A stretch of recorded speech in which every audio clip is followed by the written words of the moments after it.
សួស្តីបងប្អូនអរគ្នាបាទយើងបាទបច្ចេកថ្មីទៀតហើយបាទសម្រាប់តេតូននឹងគ្រឿងលេងបាទcustom លើបាទ Calypso Ninja 026 Portrait E បងប្អូនណាបាទអញ្ចឹងបងប្អូនដែលចង់បានប្រភេទ Ninja ប្រភេទរបស់ខ្មែរយើងមកផលិតផលរបស់ខ្មែរយើងបាទយើងលេងបច្ចេកថ្មីនេះហើយបងប្អូនណាបាទលើម៉ូតូថ្មី026បាទ Portrait E បងប្អូនបាទលេងកាចណាស់បងប្អូនអើយបាទកប់សេរីគ្រឿងលេងតែមកដល់បងប្អូនណាបាទទៅតុងកត្រកបាទយើងមានចូលស្តុកហើយបាទកត្រកដែកខាងមុខបាទលបាំងខ្យល់បាទ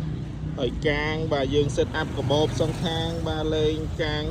លេងធុងលេងកាងដាក់កាងដៃការពារបាទកប់សេរីបងប្អូនបាទអញ្ចឹងបងប្អូនដែលស្រឡាញ់បាទbrand របស់ខ្មែរយើង Calypso Ninja បាទ026ម៉ាស៊ីន125បាទហើយទៅទៅនឹងធុង inox ចំណុះ30លីត្របាទpremium ល្អមែនទែនបាទសម្រាប់ធុងបាទស្រួលដាក់វ៉ាន់បាទចុះ trip ចុះអីបងប្អូនណាបាទយើងលេងបែបផ្សងប្រេងបងប្អូនបាទលេងបែបផ្សងប្រេងអញ្ចឹងបងប្អូនដែលស្រឡាញ់បាទនេះជា026លេងហើយបងប្អូនអាចចេញមកមើលបានបាទហើយទៅតម្លៃបាទតែ2180ទេបងប្អូនណាបាទហើយយើងបាទពាក់កាបូពីមុខនេះទៀតបាទស្រួលដាក់វ៉ាន់បាទដាក់អីបាទហើយអេក្រង់ touch screen បងប្អូនណា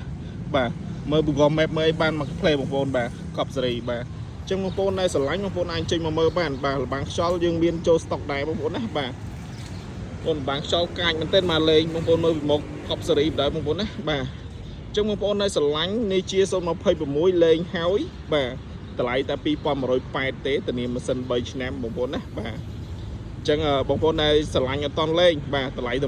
1980ទេយើងថែមធុងចំណុះ30លីត្រខាងក្រោយមួយទៀតឲ្យណាមានស្លាកលេខមានមុខមានស្រដៃប្រេមសិនមួយសេតបងប្អូនណាបាទចឹងបងប្អូនស្រឡាញ់បងប្អូនរត់មកណាបាទហើយកំងគ្រឿងលេងបងប្អូននៅខេត្តកំងគ្រឿងលេងបានបងប្អូនណាបាទចឹងអរគុណច្រើន